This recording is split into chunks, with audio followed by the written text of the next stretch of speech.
Hello.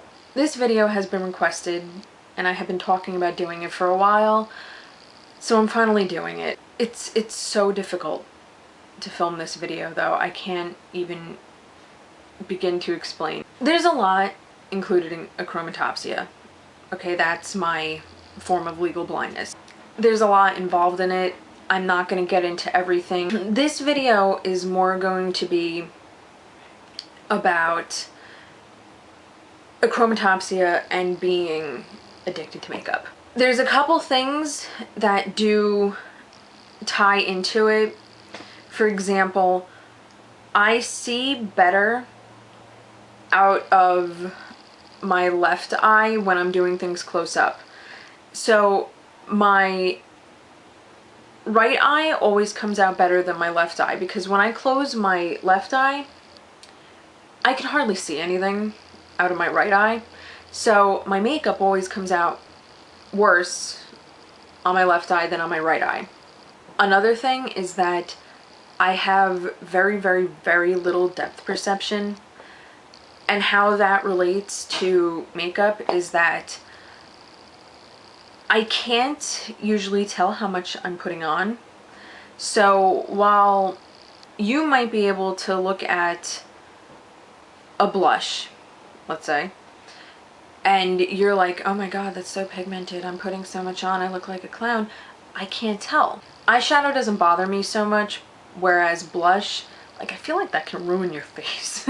But the main reason I'm doing this video is obviously for the colorblind aspect. Achromatopsia means that I cannot see colors. I was born without cones, which is what allows you to see color. I have no cones whatsoever in my eyes. So when people ask me, oh, so what colors do you see? I don't see any. There's just nothing. I do see black, white, and shades of gray. I can tell a difference between black and white TV and color TV because there are so many more shades of gray in color TV.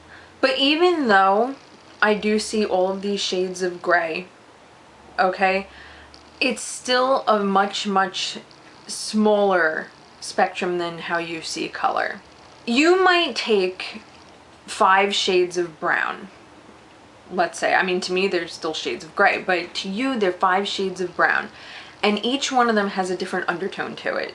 To me they all look like the same shade of brown or gray. Okay, let's say they're all light shades of brown, but each one of them has a different undertone to it. They all just look like one light shade of brown to me. They're all gonna look exactly the same, whereas to you they all look completely different. Everything is basically this flat spectrum. Alright? You see undertones, you can see if things are bright or cool or warm or pastel or whatever. I don't even know what all the terms are. You are able to differentiate all of these colors, whereas for me it's just one big flat spectrum. Does that make sense? I hope it does. That's like the best way I can describe it. And the other thing I want to mention is that even though it's all like this flat spectrum of gray, it's all gray, okay? I can't tell a pink from a blue or a brown from a green if they're the same shade of gray to me. It's so difficult to explain this to people who can see color. Picking out makeup that I know looks good on me is very difficult, because I honestly can't tell what looks good on me because I can't really see what my skin tone is, okay? I just know I'm pale. I have no idea what undertones I have. My mom says I'm cooler.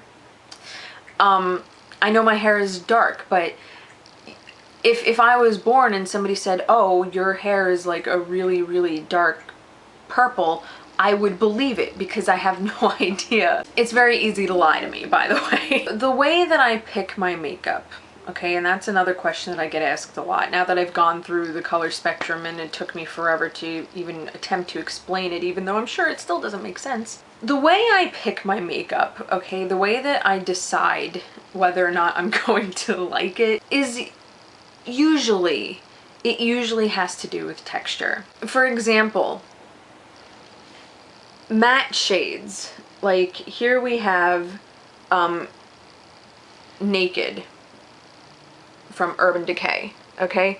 Naked is right there, and there it is. Swatched on my hand, okay, and I have no idea how the swatch is, but swatched on my hand, this hardly looks like anything to me. On my hand, this looks like only slightly darker than my skin tone, which I guess that's why they call it Naked. Since this is so similar to my skin tone, to me, okay, to you it might look completely different, but to me this looks so similar to my skin tone, and since it's matte, if this was a little bit lighter, I would not be able to tell at all where I put this. So what I like to do, what I prefer, are shimmery shades. If it is similar to my skin tone, like if it's a very pale shade, and by pale shade I mean anything from pink to yellow to green to blue. If it's a light color, it's all gonna look like my skin to me. So I prefer, like I said, something with a little more texture. Shimmery, frosty, glittery, whatever. If I'm going to go matte, I prefer them to be darker. A lot of how I choose my makeup also has to do with what other people tell me looks good on me, which can kind of conflict with each other, because some people, they might think one thing looks good, whereas somebody else might think one thing looks good. So it does kind of clash a little bit. Sometimes I'm very confused as to what looks good on me because people can't give me a straight answer. You know, being on YouTube in the beauty community, you know, there are so many tutorials and so many people are wearing a certain thing in their video or whatever, and to me it looks really, really nice. It might look like crap to somebody else, but that shade will look really nice to me. So a lot of what I do is kind of a copycat sort of thing. You know, I can create looks by myself, but a lot of my inspiration comes from seeing what other people are doing or what other people are wearing, because otherwise I'm just never gonna know what goes together. I mean, I guess we all kind of do that to an extent, but I think myself especially, because if it weren't for these tutorials on YouTube, I would be completely lost as far as color goes. Another thing that helps me out a lot is palettes like this. I can assume that all of these go together. I can create looks with all of these and it's all gonna look good. You know, it's safety. Whereas single eyeshadows, as much as I like them and I do have my fair share of them, it's harder for me to tell what will go together because they're not paired.